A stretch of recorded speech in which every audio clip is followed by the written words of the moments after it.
یہ حدیث ہمیشہ یاد رکھیے کہ اللہ تعالیٰ جس شخص کے ساتھ بھلائی کا ارادہ کرتا ہے کہ اب اس کو مجھے بلند درجہ دینا ہے، آگے بڑھانا ہے، تو اس کو تکلیف میں مبتلا کر دیتا ہے۔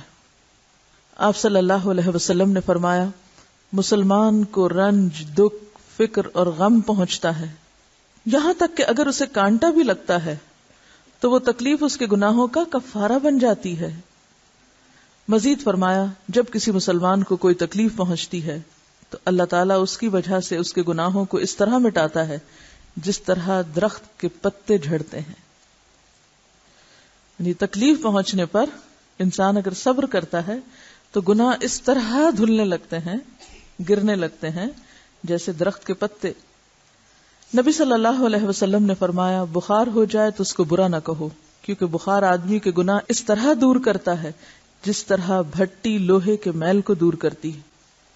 نبی صلی اللہ علیہ وسلم کا ارشاد ہے، اللہ تعالیٰ مسافر اور مریض کو ان اعمال کے برابر اجر دیتا ہے جو وہ گھر میں اور تندرستی کی حالت میں کیا کرتا تھا۔ نبی صلی اللہ علیہ وسلم نے فرمایا کہ اللہ تعالیٰ فرماتے ہیں، جب میں کسی کو اس کی دو محبوب چیزوں یعنی آنکھوں میں آزماتا ہوں، یعنی بینائی سے محروم کر دیتا ہوں، پھر اگر وہ صبر کرے تو اس کے بدلے میں اسے جنت دوں گا۔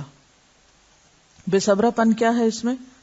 کہ انسان شکوے شکایات شروع کر دے، یا یہ کہ انسانوں کے ساتھ اپنا معاملہ خراب کرنے لگے کہ فلاں نے میری مدد کیوں نہیں کی، فلاں نے میرے ساتھ ایسا کیوں نہیں کیا، یا اپنے آپ کو بہت اہمیت اور توجہ کے قابل سمجھے اس وجہ سے کہ میری زندگی میں ایک کمی ہے۔ تو یہ سب بے صبر پن کی علامتیں ہیں۔ صبر کیا ہے؟ کہ انسان اس معاملے کو، اس حقیقت کو ایکسپٹ کر کے اپنی حدود کو دیکھتے ہوئے زندگی کا سفر طے کرے۔ رسول اللہ صلی اللہ علیہ وسلم کے پاس ایک کالی عورت آئی اور عرض کی کہ مجھے مرگی کا دورہ پڑتا ہے اور میرا سطر کھل جاتا ہے، آپ میرے لیے اللہ سے دعا کریں۔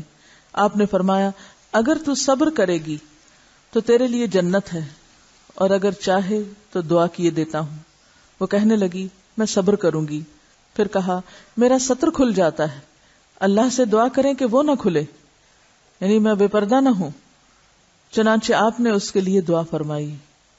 اس کا یہ مطلب نہیں کہ تکلیف آنے پہ دعا نہیں کرنی چاہیے، لیکن مقربین کا صبر کیا ہوتا ہے کہ وہ یہ نہیں کہتے کہ اللہ تکلیف دور کر دے، وہ کیا کہتے ہیں، رب انی مسنی الضر وانت ارحم الراحمین۔ یعنی اپنے لیے اتنا بھی کچھ مانگنا ان کو یوں لگتا ہے کہ جیسے شاید اللہ تعالی سے شکوہ ہو جائے، اس قدر محتاط ہوتے ہیں۔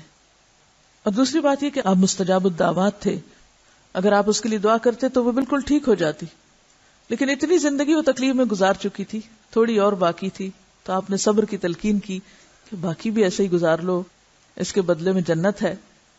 تو اس نے جنت کے شوق میں اس تکلیف کو گوارا کر لیا۔ اور آپ کے زمانے میں ایسے واقعات کا ہونا اور آپ کا ایسا طرز عمل اختیار کرنا بعد والوں کے لیے ایک مثال ہے کہ اس زمانے میں چلے آپ تھے، آپ دعا کرتے ایک چیز دور ہو جاتی، لیکن بعد میں کون ایسا ہو جو کسی کے لیے دعا کرے اور وہ تکلیف دور ہو؟ تو ایسے موقع پر جس انسان کی ایسی بیماری ہے جسے دائمی مریض کہا جاتا ہے، یا وہ بیماری جو اسے موت کے منہ تک لے جانے والی، تو اس بیماری کو بھی صبر کے ساتھ انسان اس لیے برداشت کرتا چلا جائے۔ یعنی کچھ بیماری ہوتی ہیں جن کے بارے میں انسان کو پتا چل جاتا ہے کہ یہ اب میرے سے نہیں چھوٹیں گی جب تک کہ میری زندگی ختم نہ ہو جائے۔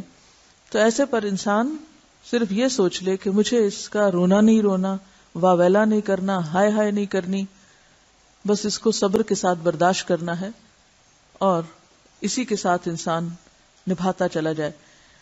ایک اور بات یاد رکھیے کہ ہم جب کسی کی بھی تکلیف دیکھتے ہیں تو فوراً بدگمان ہونے لگتے ہیں کہ کچھ کیا ہوگا نا اس نے، اس لیے پکڑ ہوئی۔ اس وقت بھی یہی سوچیں کہ پتہ نہیں اللہ نے اس کو اس تکلیف کے ذریعے کیا بھلائی دینا۔ تو یہ مثبت سوچ ہے۔ اور اگر آپ یہ سوچنا شروع کر دیں کہ میں ہی کیوں اور دوسرے کی پکڑ ہو گئی ہے، تو یہ طرز عمل منفی طرز عمل ہے، اور جس سے شر کے سوا کوئی نتیجہ نہیں نکلتا۔